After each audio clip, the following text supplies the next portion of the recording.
A CIA whistleblower just confirmed that COVID was leaked from the lab.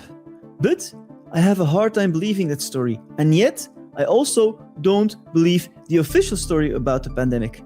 I think even the lab leak story might be a psyop. I'm going to explain it in this show of Freedom Frequency. So welcome to my show. My name is Patteeuw. Don't forget to like, share, and subscribe. So I'm going to talk about the COVID lab leak theory. Because it's been in the news now, because so Rand Paul had a hearing in Congress and a CIA whistleblower came forward and said that, they suppressed the truth about COVID being leaked from a lab. So, letting credence to the fact that COVID was leaked from labs. So I'm going to go deep into that. And in the second half of the show, I'm also going to discuss various news topics. So let's dive in first with this COVID lab leak theory. Let me first give you a little bit of an overview. So the official story is that, this virus somehow was, jumped onto humans in China in a wet market, like a fish market. And that is the official story. Now, of course, if you watch this show and if you're a conspiracy theorist like me, you believe nothing of the official story, right? The idea that this COVID thing came by chance is absolutely ridiculous, because we've known the elites have been preparing. They've been preparing for a long time to create a pandemic. I mean, in 2009 they did like a test run. They changed the definition of pandemic so they could more easily declare a pandemic. If you look at the whole history of the WHO and how they've been, wanting a pandemic since a long time, it's very inconceivable to me that they were just sitting there, rolling their fingers, waiting until a pandemic would happen. No. Of course, they created it. But then the question is, how did they create it? So this is what I'm going to go deep into. And actually, what I talk about now, I actually talk a lot about in my book, A World in Transition. My book, A World in Transition, actually goes really in depth into the history of it all, how it could happen. So if you want to get the full picture, check out my book, A World in Transition. It goes really in deep, much more in depth than in this, half hour to hour long show, I'm going to say. It's available on Amazon. The link is in the description. And I prepared some slides for you guys to really flesh out this story. So I've made a diagram for you guys where we're going to look at if the pandemic was natural or not natural. So let me bring it up here. So this is like a flowchart diagram I created. So we're going to flesh this out together in relationship to, the recent news or confirmation that it got leaked from a lab and that somehow also Dr. Fauci was involved. We're going to flesh this out. I'm going to talk more about Dr. Fauci in a bit. So if the pandemic was not planned, which is the official story, then it is a natural virus, right? If the pandemic is not planned, it is a natural virus. And then we have two choices. If it is a natural virus, then if we say yes to that, then it's the official version. So I'm here on the right side of this graph. If it's not a natural virus, then it's the lab leak theory, but unintentional. So you could think, okay, the virus is not natural, but it wasn't planned, so the lab leak was unintentional. They were doing like gain-of-function research, creating viruses and testing them, and it accidentally leaked from the lab. Now, that is the new kind of official story they're pushing with the CIA whistleblower. Then if you think about it is planned, the pandemic, which obviously I think it is, then if you ask the question, was a new virus released? If you answer yes to that, then it's basically biological warfare, because then it's planned, on purpose, a virus released, yes. If a new virus was not released, then it's actually PCR test fraud. And let me explain that, because that's what I think it is. I'm going to go deeper into that in the show. So bear with me here. If it was planned, but there was no new virus, then how could they have done a pandemic, right? And I think it was PCR test fraud. And that's what I'm going to explain to you guys. So I think, the CIA whistleblower coming forward and saying COVID was leaked from a lab and Fauci was responsible. So here I'm bringing up the tweet here. I'm going to bring up the tweet here for you guys. So here, a CIA whistleblower testified under oath that Biden's intel community buried the lab leak inclusion, not once, but multiple times between 2021 and 2023. That's the very definition of a cover-up. So here's another tweet by Rand Paul. Today, a CIA whistleblower sat before my committee and confirmed what I've said for years. Government officials, including Dr. Fauci, deliberately misled the American people as to the origins of COVID-19. This is not a conspiracy theory. This is a sworn testimony. So this is huge news. It's just a few days ago, 3.3 million views. But I have a problem with this because this is again pushing the narrative of the lab leak, which I think is a fear narrative. Because once they do away with the official story, they replace it with the lab leak theory, which is actually also a fear narrative because it's like biological warfare. That means it could happen anytime again, right? The freeing truth, in my opinion, is that there was no biological warfare. There was no new virus. You heard me right. There was no new virus. I'm going to explain that to you in depth as the show goes on. So also the reason why I don't think this is correct is because the statement that Biden covered it up is because Biden actually, during COVID, and people forget this, actually ordered investigation into the virus origin as a lab leak theory. So what they're saying here now is not correct because I looked this up. This is from 27th of May 2021, and I remembered this news and I looked it up. So what they're saying here is actually not correct. Biden didn't cover it up because Biden also was pushing this narrative in 2021. So that's why I think that this lab leak narrative is part of the official story. And actually the White House has been promoting it too, because when Trump came into power for his second term, they started immediately pushing this lab. This is from the official White House website. A screenshot from when Trump, from the beginning of his second term. See, and say the Trump administration was also immediately pushing this lab leak theory. So I think them saying that Biden tried to cover it up, it's not correct because I showed you the article. And I think both administrations, you know my stance, people who watch my show often, it's two wings of the same bird. They're pretending to play against each other. They're pretending pretending to be enemies, but they're two wings of the same bird. So, and actually, they're trying to do some memory hole because Biden was actually investigating and promoting this lab leak theory, and now they're claiming Biden covered it up because it fits their narrative.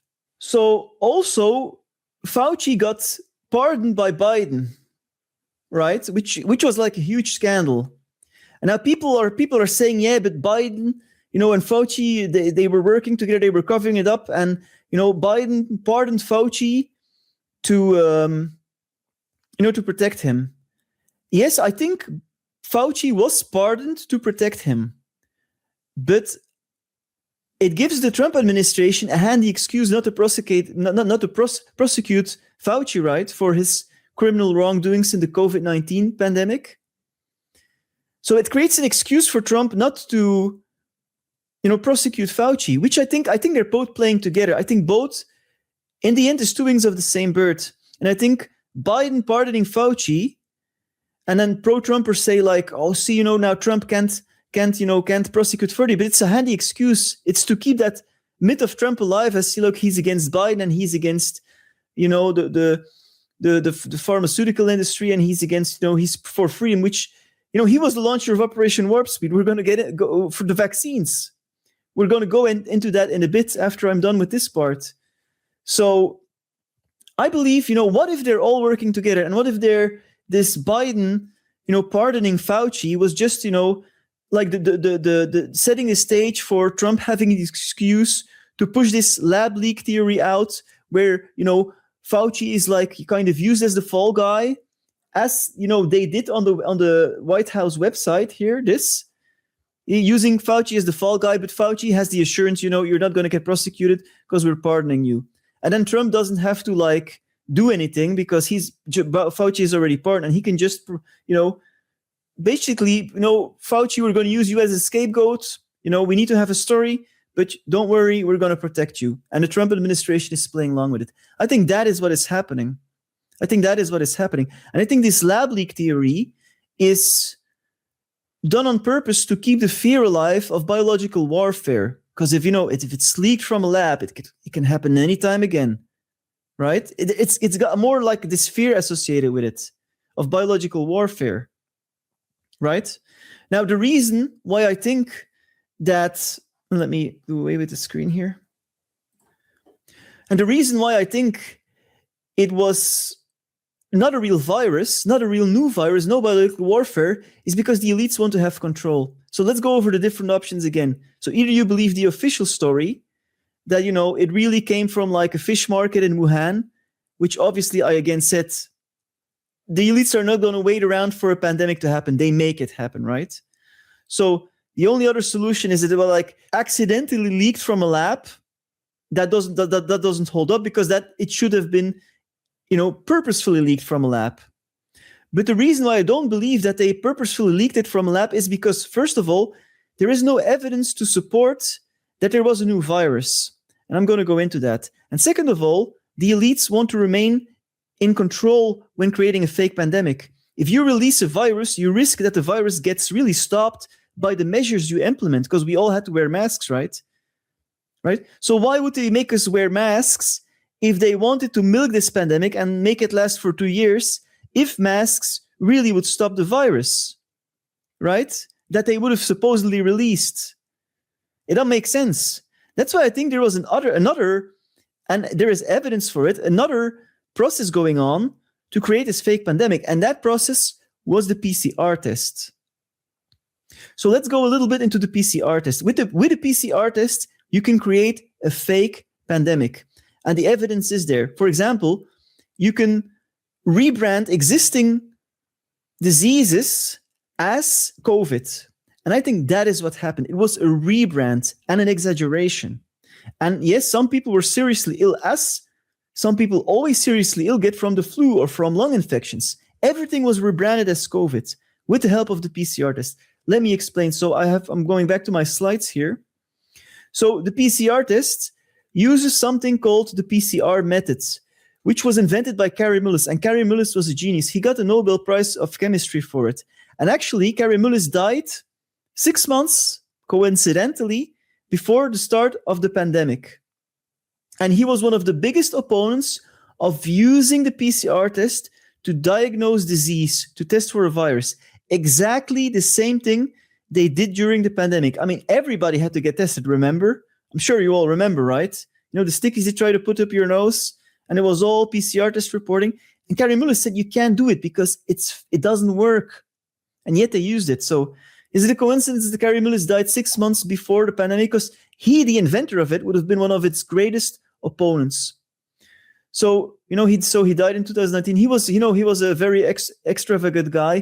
He was a true genius and a real freedom thinker. So this is a quote from him. He said, "Scientists are doing enormous damage to the world in the name of helping it. I don't mind attacking my own brotherhood because I am ashamed of it." He saw the truth, man. He saw the truth. And actually, his PCR test was already misused in the case of AIDS. So I'm going to play you this clip here of Kary Mullis where somebody asks Kary about, how did they misuse PCR to diagnose AIDS? So I'm going to let Kary Mullis speak and then show you guys, give my critique on it and, broaden it. RNAs. I want to ask this to Kary. How do they misuse PCR to estimate all these supposed free viral RNAs that may or may not be there? I think misuse PCR is not quite. I don't think you can misuse PCR. No, the results, the interpretation of it. See, if you can say, if they could find this virus in you at all. So I'm going to interject here. So this guy is asking, how do they misuse PCR? And then Kary Mullis says you can't really misuse PCR, but the interpretation of it. And that is very, very true. So what PCR does is it's like a magnifying glass. It looks for certain parts of DNA that they say come from a virus.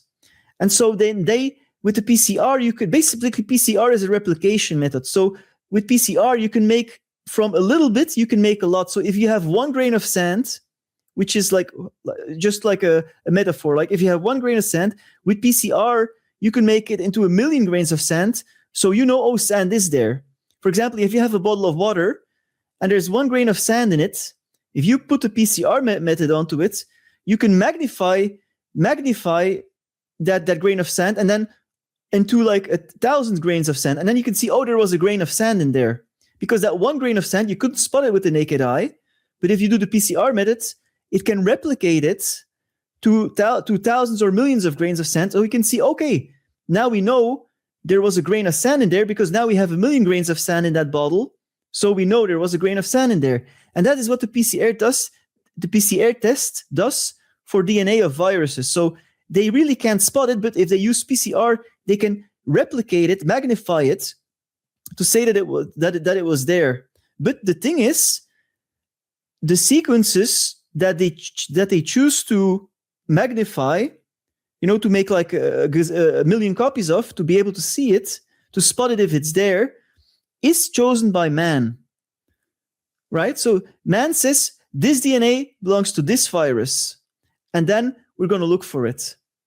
So there is no evidence that, if the DNA, if that piece of DNA, for example, also is DNA that is present in a flu virus, then you can say, okay, we're going to look for it. We're going to call this thing SARS-CoV-2, but it's basically just a flu or cold viruses because, viruses share a lot of DNA. So if you have DNA that you search for, you call it, oh, this is new DNA from SARS-CoV-2, from COVID-19. But it's, DNA that's also present in flu, in, common cold bacteria or viruses. Then you can claim you have a new virus while you're rebranding existing diseases as COVID. So let's continue here. And with PCR, if you do it well, you can find almost anything in anybody. It starts making you believe in the sort of Buddhist notion that everything is contained in everything else, right? I mean, because if you can amplify one single molecule up to something that you can really measure, which PCR can do, then there's just very few molecules that you don't have at least one single one of them in your body, okay? So that could be thought of as a misuse of it, just to claim that it's meaningful. See, this is exactly what it's saying here. He says the misuse is to look for like a little thing that's probably present in almost all the people that are sick, right? And then say, oh, this is meaningful, this is a new virus. And this is the hoax, in my opinion, how they created a fake pandemic. Let me go back to my slides. So this is just, the PCR method. I'm not going to go into it. So it basically works in cycles. And there's also, so the more cycles you do, the more you can see if there's like that DNA of a virus in there. And they were also messing with the cycles. For example, they were using like 47 cycles, which is notoriously unreliable, and still they used it just to, create these fake cases. Now, I go way more depth in that in the book. So if you're interested, I really explain it, the scientific process. I'm not going to go into the cycles now, but the cycles were chosen way too high, which created a huge amount of, PCR positive cases, which actually weren't positive. These people weren't sick, and weren't even carrying a new virus. Anyway, I'm going to go more in depth in that book. That's not the subject of this video. So again, to recap, so the PCR test searches for pieces of DNA or RNA that should become measurable after the PCR method is applied. So this test does not test for a virus, and that is what Kary Mullis always said. It only searches for pieces of DNA or RNA that are claimed to come from a new virus. So very important. You can compare it to finding like, there's a lot of burglaries happening, for example, in a certain area, and there's a criminal doing it, and you find a footprint, right? And you think this footprint comes from a criminal, but it is not to say other people are also not using that shoe. So people think PCR tests for a virus. It doesn't. So Kary Mullis, here this is a quote from Kary Mullis. So about the PCR test, which was so widely used during the pandemic to keep the pandemic alive, basically. He said, these tests cannot detect free infectious viruses at all.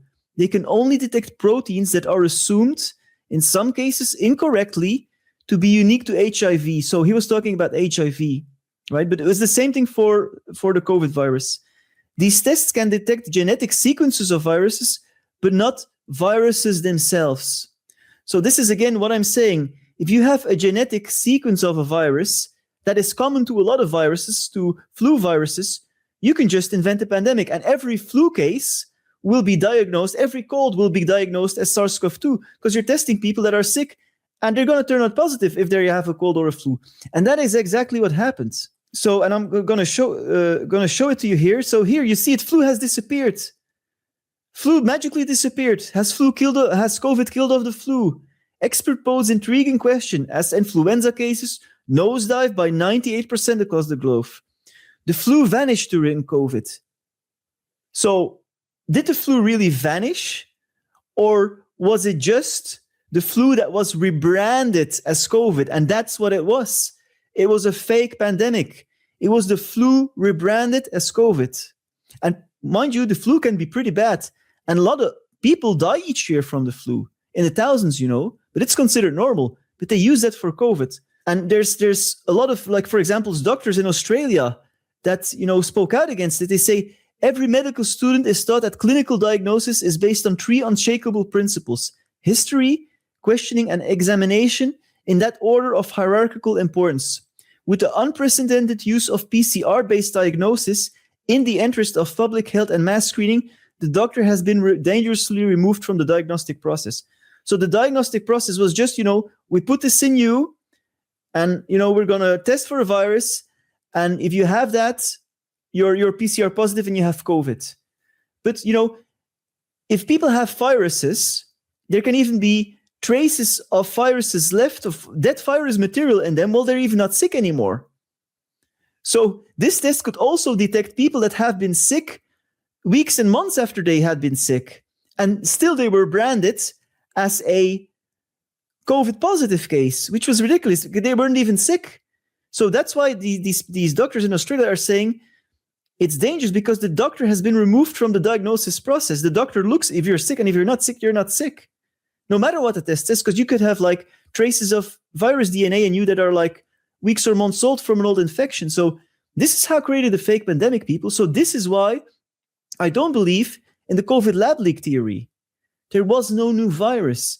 And this whole COVID lab leak theory is another psyop.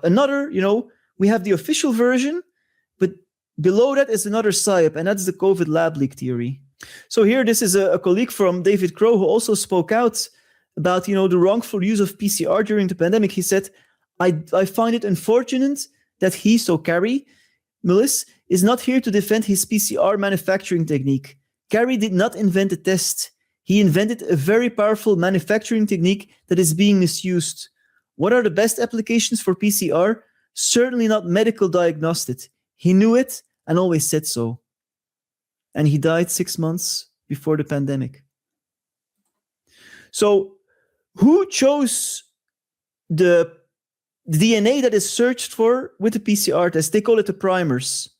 So, it is a human that chooses, okay, we're going to designate these DNA sequences as belonging to a new virus.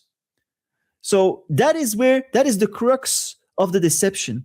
Because like I said, if you choose a DNA sequence that is also present in flu or cold viruses, then you can create a fake pandemic. Now, who chose these primers, these sequences?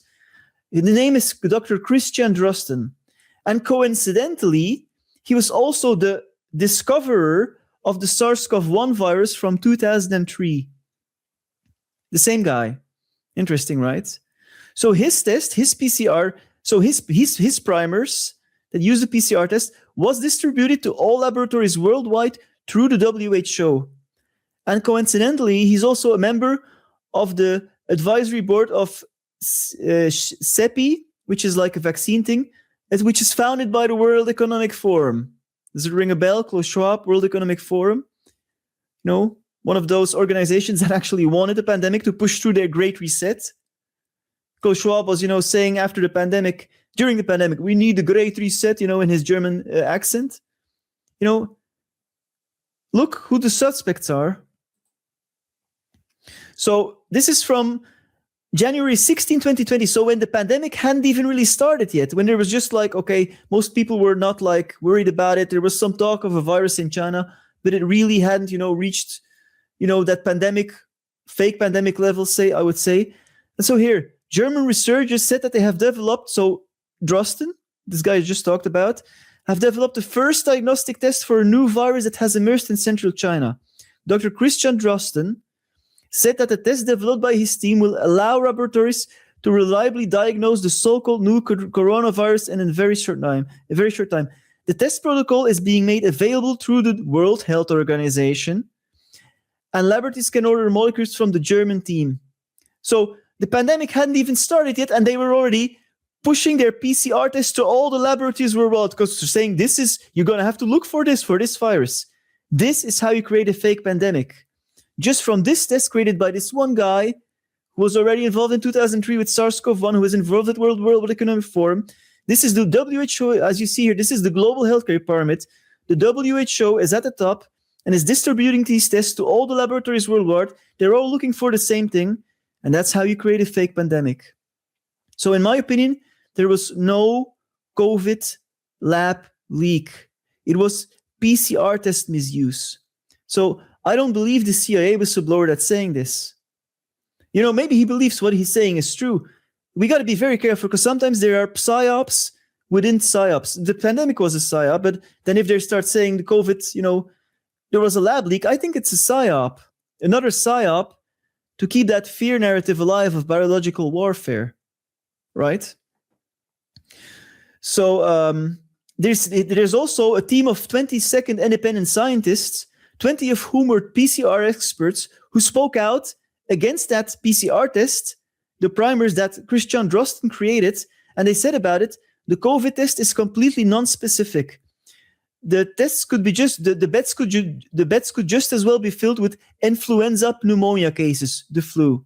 That is normal for this time of year. You can call it COVID, but then you have to test for it specifically. So see, they're saying the same thing as I'm saying here. It's just the flu, basically. So we've been seriously hacked, and this is how they can create a fake pandemic, and this is how they can make the pandemic last as long as they want. As long as they keep using these PCR tests, the pandemic will exist. And then when it's time to roll it back, they roll it back. And this is how they do it. So this is why I think this whole lab leak thing, it's a fraud. And there's so much manipulation going on. They were saying that Biden was suppressing it. No, he wasn't. Biden was also pushing this lab leak theory, as I showed in this article. It's a lot of smoke and mirrors, guys. And I'm not buying it. So we're going to now talk a little bit about the vaccines now, because we cannot talk about the pandemic without talking about the vaccines, right? But before I continue, I want to show my conscious AI course to you guys, because I have a new course out to really AI is here to stay. It's going to come everywhere. And, as conscious people, I think it's important, we need to stay up to speed with technological evolutions, but we need to do it in a way that values the human being.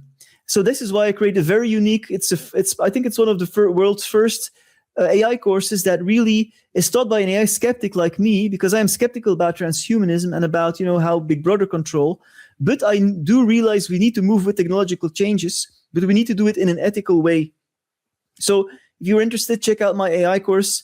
There's so much stuff in there. It teaches you boundaries with AI. It teaches you about the technology, how you also can run local AI for privacy. So it really focuses on ethics, privacy, keeping the human first, so you don't get replaced by AI. And I think this is sorely needed in these days, something like this. So if you're interested, check out my course, Conscious AI Use. There's a landing page where you can get a lot of information. There's a 5-minute video. I explain what the course is about. So if you're interested, check it out. The link is in the comments. So anyway, let's continue.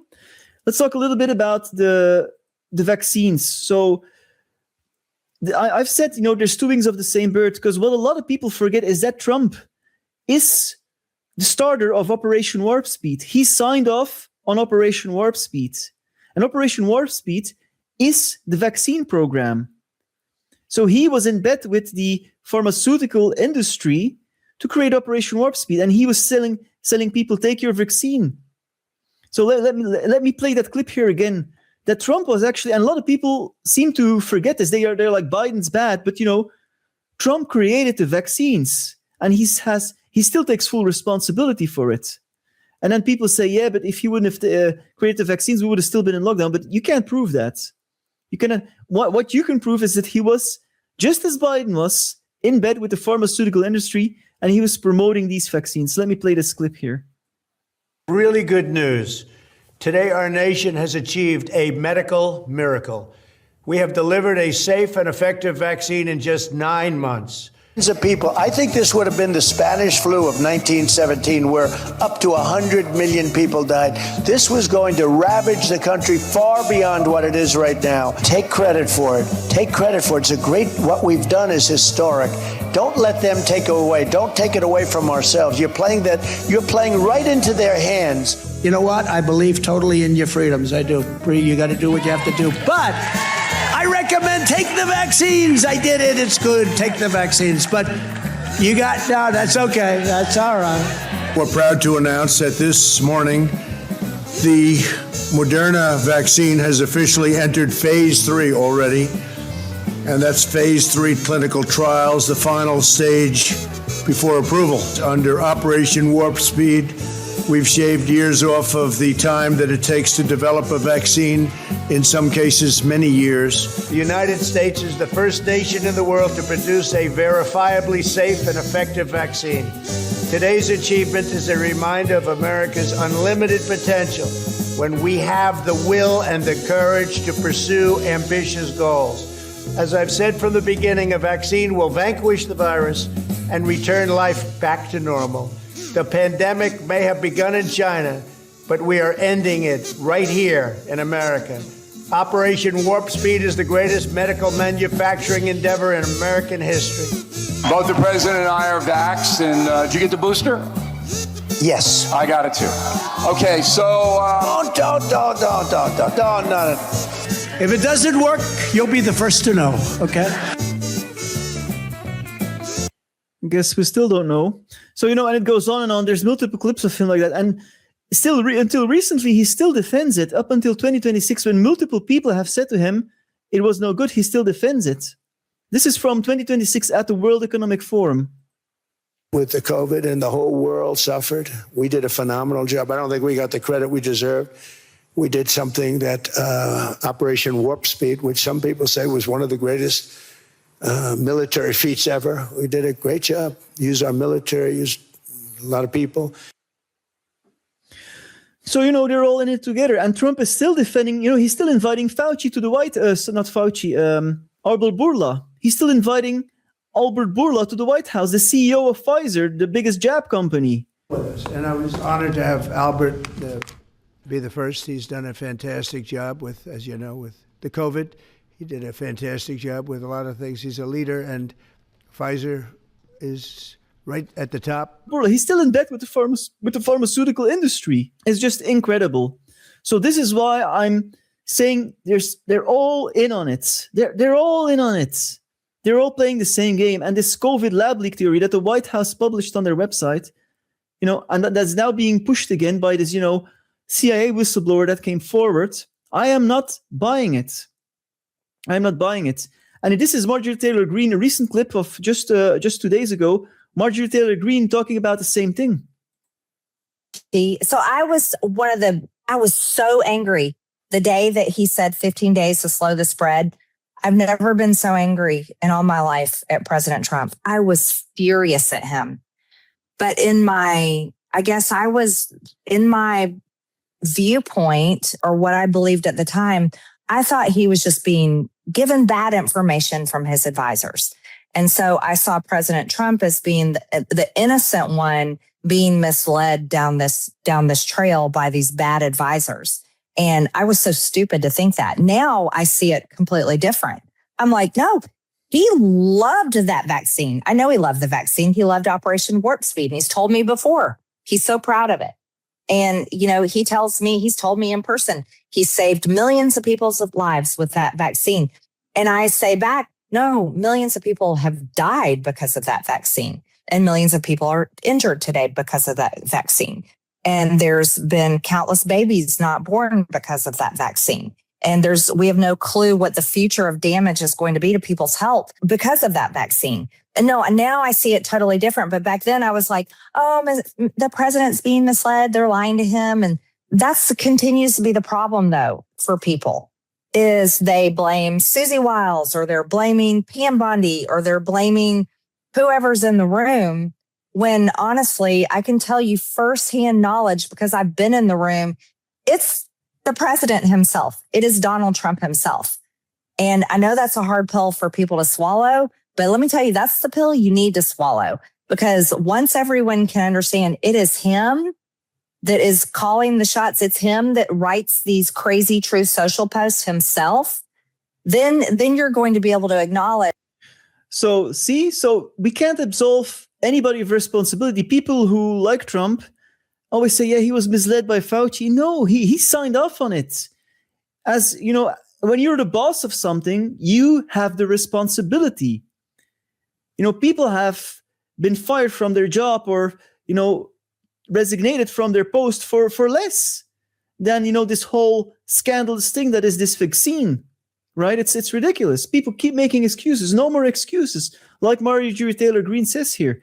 And no more of these fake lab leak theories pushing this narrative, because what we're gonna have to need another vaccine then if there's like a new lab created virus. I mean, it's absolutely ridiculous. So anyway, I'm going towards the end of the show here. There's just a few more, two more items I want to discuss here.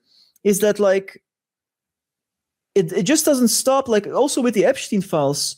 So there's you know, I've talked about in my last show about this golden statue of Trump that was unveiled in Florida close to Mar-a-Lago.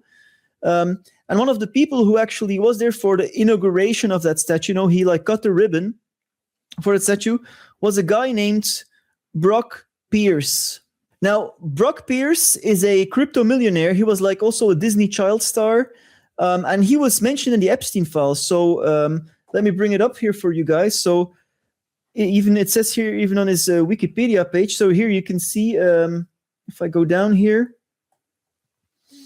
reporting. So he's mentioned in the Epstein files, Brock Pierce.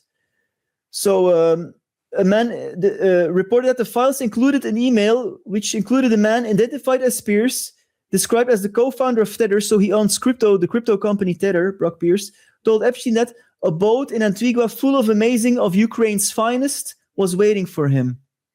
So, well, Ukraine's finest, you know what they're talking about, right?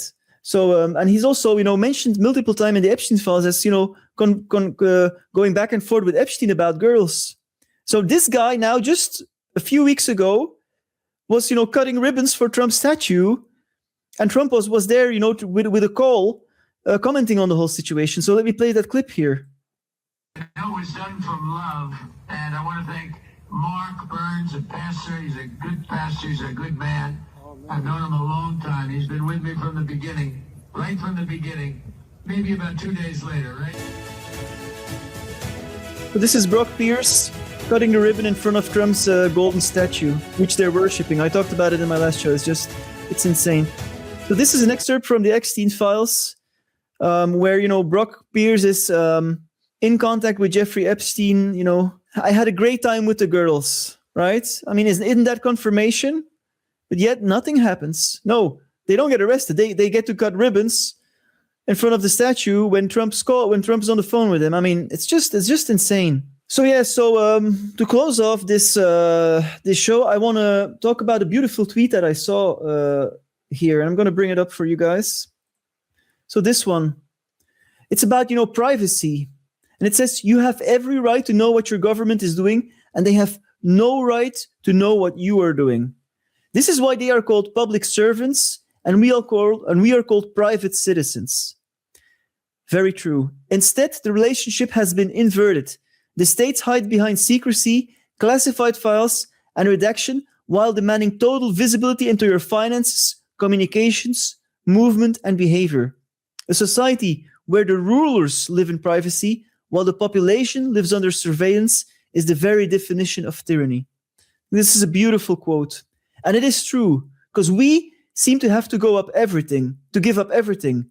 You know, in the EU, and I'm sure in America it's no different, and maybe it's a little bit worse in the EU, they have now this law that they can look at your financial transactions. If you have too much cash, like I once went to the bank, wanted to deposit a little bit of cash that I had, you know, obtained legally. They were treating me like a criminal. Where is this coming from? We're going to report this. I mean, insane. We have to be so transparent in our lives, and the government hides behind secrecy. It should be the other way around, like this quote is rightfully saying. They are public servants, and we are private citizens, and the government should be totally transparent. There is needed a total shift of mindset in the minds of the people on planet Earth, because we're giving the governments and the people in power, the public servants, we're giving them too much power. We're still looking at them at these powerful figures. President Trump, President Macron, President Xi Jinping, and all these world leaders. They should be public servants. We need to, as a humanity, we need to shift our mindsets, because we are giving our power away to these people, because we still, in a way, we see them as powerful, and we see them as that they can get away with it, that the government has the right to look in our lives. No, they don't have right. We are private citizens, and we have nothing to. Yes, we have nothing to hide. If you're not a criminal, most of us aren't criminals, but we have something called, which is privacy, right?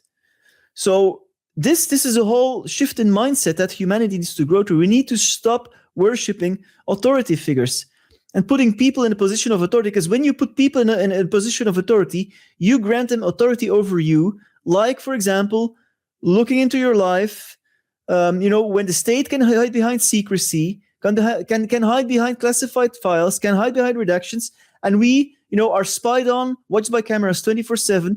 All our financial transactions are being recorded. All our private messages are being scanned, like they wanted to do in the EU too. Cameras watching you in your car, like they're going to do in America. I've talked about it in a previous show. Driver impaired assist driving system, where cameras are constantly monitoring you with AI to see if you're not drunk in your own car, your private property. And of course, those measurements will be able to be used in a court of law. I mean, it's insane. So we need a shift in mindset as humanity. One of the biggest diseases of humanity is giving our power away to authority figures. And we keep doing it time and time again. I hope it's going to shift more. I feel like it's shifted, but it still needs to shift a lot more. Because a lot of people, you can see it with Trump, a lot of people still worship Trump because they think he's fighting the good fight. Be very, very discerning. Very discerning. Anyway, so I'm at the end of the show. Thank you, everybody, for watching. I hope you found it interesting. If you like my shows, please don't forget to subscribe. I also have multiple other videos coming out a week. For example, I had an interview with Patricia Corrie the great Patricia Corrie, a few days ago. Also very interesting. Check that out. So if you want to get notified of my new videos and my shows, show is always coming out on Sunday, but I also do extra videos in the week. So don't forget to subscribe then. And also don't forget to check out my Conscious AI course. It's to use AI without losing your voice. It's very sorely needed in those days. It's got a launch sale offer, and there's actually 10% off with the code privacy10 for people who watch this show and who follow me. So check out with the code privacy10, you can get an extra 10% off. So thank you, everybody, for watching this show. I'll see you next week or in another video for next week for a show of Freedom's Frequency, or in another video this week. Thank you. Bye-bye.